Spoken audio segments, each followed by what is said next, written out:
आमचा प्रश्न डोळ्यासमोर ठेवून, आमच्या अडचणी डोळ्यासमोर ठेवून आम्हाला 5 वर्षात काय अनुभव आला, 5 वर्षात निवडून गेलेल्या खासदारांनी आमच्यासाठी काय केलं, 5 वर्षात ज्यांचा पराभव झाला त्या खासदारांनी आमच्यासाठी काय केलं, हा तुलनात्मक विचार आपल्या सगळ्या मतदारांनी करायला पाहिजे. तुम्ही पाहिले 5 वर्ष मी अक्षरशः पायाला भिंगरी लावून संपूर्ण मतदारसंघ, अगदी शिरूर तालुका असेल किंवा जुन्नर असेल, आंबेगाव असेल, प्रत्येक तालुक्याची इंच न इंच जमीन फिरवून मी लोकांच्या समस्या सोडवण्यासाठी पुढे राहिलो.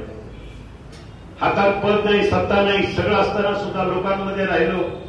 लोकांच्या समस्या सोडवण्यासाठी अगदी कधी मावळातला आदिवासी भाग असेल, डोंगरदऱ्याचा भाग असेल, कधी हाडाचा कात्रसारखा भाग असेल, त्या ठिकाणी जाऊन लोकांचे प्रश्न सोडवण्यासाठी सरकारकडनं मदत घेऊन, विकास निधी घेऊन लोकांपर्यंत पोहोचलोय.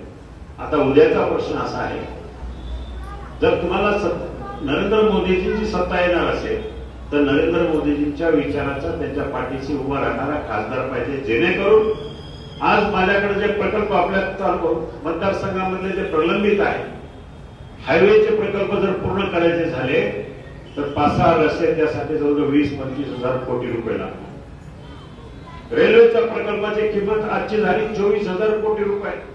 5 वर्षापूर्वी तिची किंमत होती 16,000 कोटी, आता ती झाली 25,000 कोटी. या 2 विषयासाठी जर आम्हाला 50,000 कोटी रुपये पाहिजे असेल आणि ते 50,000 कोटी रुपयाची कामं जर चालू केली, हे 2-3 ट्रॅफिकचे वगैरे प्रश्न, तर ह्या भागामध्ये किती मोठ्या प्रमाणात नागरिकांना सुविधा आणि सवलत उपलब्ध. पुणे नाशिक या सगळ्या रूटवर रेल्वे चालू झाल्यानंतर शेतीमालाची आवक जावक, शेतीमालाची वाहतूक, प्रवासी वाहतूक, या सगळ्या गोष्टी घडल्या तर या परिसरातले भागातले जनतेचं, प्रत्येक गावाचा विकास झपाट्याने होईल. आणि म्हणून हक्काचा खासदार असेल तर नरेंद्र मोदींच्या विचारात असेल तर मला पूर्ण खात्री आहे त्या सरकारकडनं, केंद्र सरकारकडनं ह्या योजना लवकरात लवकर मार्गी लावण्यासाठी, त्यासाठी पुरेसा निधी आणण्यासाठी मला आपली सगळ्यांची ताकद पाहिजे. आणि म्हणून मला कोणावर टीका करायची नाही. मी उभा आहे तर विकास कामं करण्यासाठी. तुम्ही मला 20 वर्ष पाहिले ते विकास कामं करतानाच पाहिजे. उगाच काहीतरी आपलं काहीतरी लोकांना पुढे काहीतरी बोलवायचं, लोकांच्या पुढे काहीतरी स्वप्न दाखवायची आणि ती कधीच प्रत्यक्षात पूर्ण करायची नाही, असं मी करणार नाही.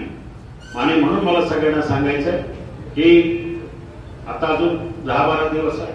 उद्या आपल्याला उमेदवारीचा अर्ज फॉर्म भरायचा, उमेदवारी अर्ज भरायचा. उद्या सकाळी 10 वाजता राज्याचे मुख्यमंत्री एकनाथराव शिंदे, उपमुख्यमंत्री देवेंद्रजी फडणवीस आणि अजितदादा हे तिघही त्या ठिकाणी उपस्थित राहणार आहेत. डेक्कन जिमखान्यावर छत्रपती संभाजी महाराजांच्या पुतळ्यासमोर, त्या पुतळ्याला नतमस्तक होऊन हार घालून त्याच ठिकाणी आपण सभा घेतोय संपूर्ण त्या गुडलक चौकामध्ये. आणि म्हणून मोठ्या संख्येनं आपण त्या ठिकाणी उपस्थित राहा. येणाऱ्या 13 तारखेला आपलं भवितव्य, आपल्या पुढच्या पुढील पिढीचं भवितव्य सुरक्षित ठेवण्यासाठी पुन्हा एकदा महायुतीला मतदान करा. आणि महायुतीचं चिन्ह ह्या मतदारसंघामध्ये घड्याळ आहे. घड्याळाला मत म्हणजे नरेंद्र मोदीजींना मत, घड्याळाला मत म्हणजे धनुष्यबाणालाच मत, आणि घड्याळाला मत म्हणजेच कमळाला मत. ही गोष्ट लक्षात ठेवा.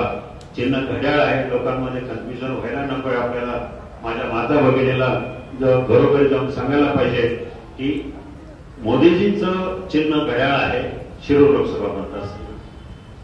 आणि म्हणून आपल्या सगळ्यांना पुन्हा एकदा विनंती करायची, दिवस कमी राहिले, आपण घरोघरी पोहोचलं पाहिजे. आपल्या सभा होतात, आपल्या मिरवणुका होतात, पण आपण घरोघरी पोहोचलो तर लोकांना कळेल चिन्ह काय आहे आणि आपण उमेदवार तर माहिती आहे सगळ्यांना. म्हणून मला सगळ्यांना या ठिकाणी विनंती करून